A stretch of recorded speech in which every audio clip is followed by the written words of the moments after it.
ক্রীড়া সাংবাদিক এবং বিশ্লেষক দেব চৌধুরী ইসলাম ধর্ম গ্রহণ করেছেন।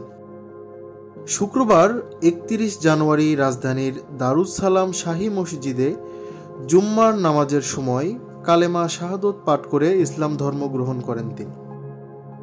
দেব চৌধুরীকে শাহাদত পাঠ করান দারুস সালাম মসজিদের খতিব এবং জনপ্রিয় ইসলামিক স্কলার আব্দুল হাই মোহাম্মদ সাইফুল্লাহ। শাহাদত পাঠের পর মসজিদে উপস্থিত মুসল্লিরা তাকে উষ্ণ অভ্যর্থনা জানান। অনেকেই তাকে আলিঙ্গন করেন এবং উপহার হিসাবে ফুল ও পোশাক দেন।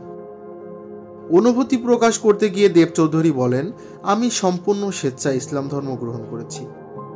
আমি আরবি পড়তে পারি না, তবে আমার ঘরে কোরআনের বাংলা অনুদিত 3টি কপি রয়েছে। ঘটনার সত্যতা যাচাইয়ে দেব চৌধুরীকে গণমাধ্যমের পক্ষ থেকে ফোন করা হলে তিনি জানান, জি আলহামদুলিল্লাহ, আমি ইসলাম ধর্ম গ্রহণ করেছি, সবাই আমার জন্য দোয়া করবেন। দেবকে ইসলামে স্বাগত জানিয়ে ক্রিকেটার শাহরিয়ার নাফিস তার ভেরিফাইড ফেসবুক পেজে পোস্ট দিয়েছেন।